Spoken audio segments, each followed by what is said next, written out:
Reese. Okay, so the first piece of food we got to find is this loaf, I say, holding up the crystal so Clone can see the projection. Let's not think about the crystals in her eyes. I wonder if this would be more or less disturbing if I knew anything about science. It's basically bread, Clone says. Really, I ask, pulling out my phone and starting a recording. It's made using the wheat you see around us, Clone continues, and aquatic tubers found in the following season. I nod. Is it good? It's okay. You had some when we ate earlier. Oh, the blue bread. Yeah, it's pretty good. Did you guys get the recipe from Kame or from Kermapira? No, all of the Akus had some variant of the recipe before we began engaging and trading with each other, Clone explains. Huh, that's weird. Is the recipe just that intuitive?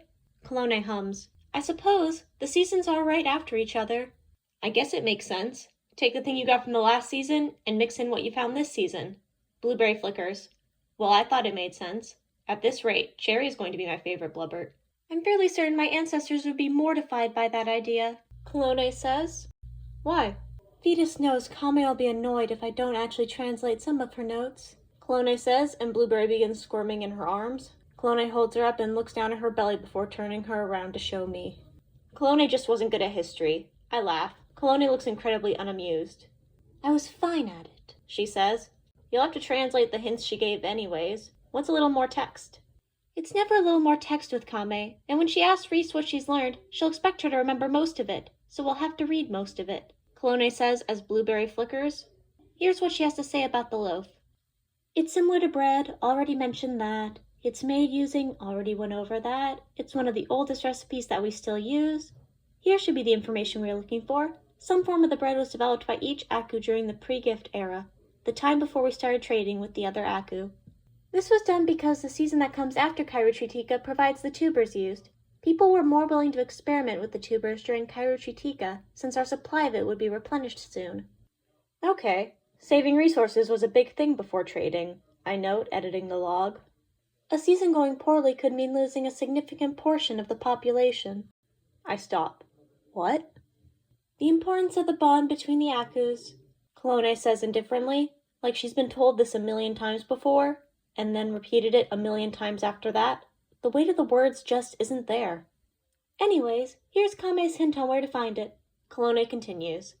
A recipe that signals the end of a cycle should be placed at the end of a period. That's surprisingly not convoluted for Kame. Any guesses? End of a cycle, end of a period is a length of time. Duh, Reese. Okay, we're looking for a place. This place we're in right now is significant because it's where they were reborn as those who trust, the end of their journey, the end of a period. Here, I suggest? I hope so. We begin looking around the rocks trying to find the bread. Clone places Blueberry in the nest and Blueberry flickers. It might be easier to mention when she isn't flickering. It must be nice to be laughing all the time. If Kame had the bread around here, she certainly didn't pick an obvious place. I look around one of the rocks at the edge of the circle and, oh, there's a massive gash across the stone, crossing over half the structure and disrupting all the intentionally carved symbols. I touch the undisturbed stone next to it. It's smooth and cool to the touch. I carefully run my fingers along one of the symbols, and it's just as smooth, if not smoother.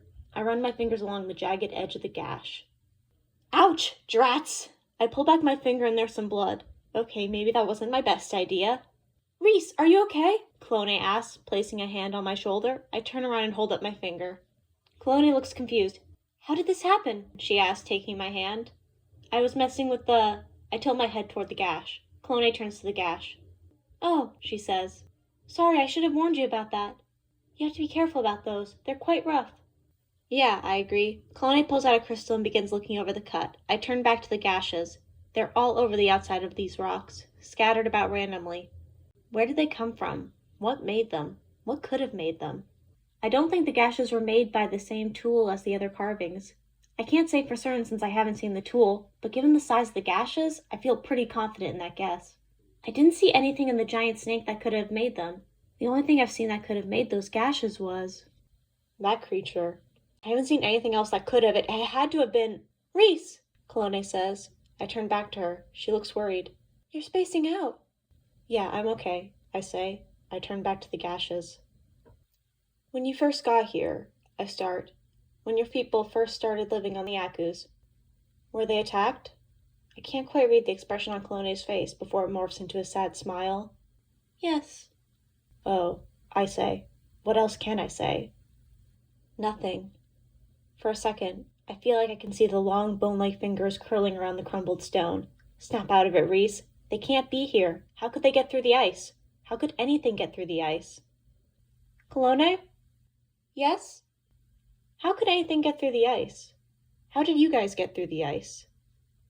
The dolly can burrow through the ice with their appendages, Colone explains. It's a difficult process.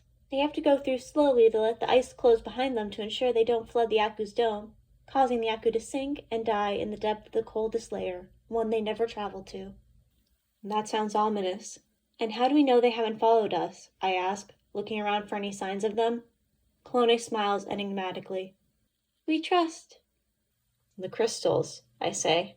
Colone just smiles. And that's how you guys got through the ice, I state. No, my kind would never puncture the ice of an Aku's ice dome. The domes weren't always permanent.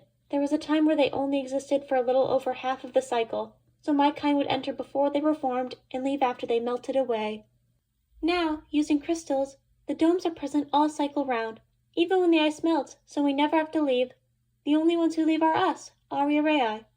There's a section of the dome that's always made with crystals, even when the ice domes form, that we can open and close at will. But it wasn't pierced. The domes were formed around those sections when they were first created, so the ice was never pierced. It doesn't hurt the Aku? I ask. No, in fact the Akus are healthier than ever, she says. These Akus have been around for many generations at this point. What happens when they die? I ask. Eventually, we'll have to raise a new female Aku to maturity, and she'll have to take over, but that won't happen for a very long time. I try to shake off the eerie feeling in my chest and go back to looking for the loaf of bread. Colone. Reese goes back to searching. I skim the text on the horns, trying to see if I can find one of Kame's patterns. Careful, you might encourage Reese to touch them again at this rate. Are you willing to look through all of Kame's notes? No. Then your input is not warranted. Why do we include Kermapira when it's Chirotritica? It's one of Kame's favorites to work with. And Srion loves spoiling the Aria on small Akus. I can't even skip past the ones disrupted by the gashes, since Kame would carve out fake gashes just to hide her hints. Isn't getting rid of her scent enough of a hassle? I think you're just annoyed with Kame. Probably because she makes the ceremony more difficult than it needs to be. You still find it difficult when Kame isn't being convoluted? And the old woman thought you had so much potential. Tedious. More tedious than it needs to be. I continue scanning the writing on the bones, the same old ramblings that decorate the horns of every Aku. I find 2 numbers and a story from the original Book of Fetus. That's a normal hint. I thought we already established that Kame isn't being convoluted. Well, it's a weird coordinate. Both numbers are single digits, and the loaf isn't going to be hidden in the main settlement. The second coordinate should be in the triple digits. Ignoring me. 3 digits for 3 hints. I continue searching through the text for hints. Still ignoring me. I find the second digits near a plea to fetus for salvation. I check a collection of the numerical records next. There's a record of the resources next to a tally of the population. The last digits of the coordinate are within the tally. In a dip in the population.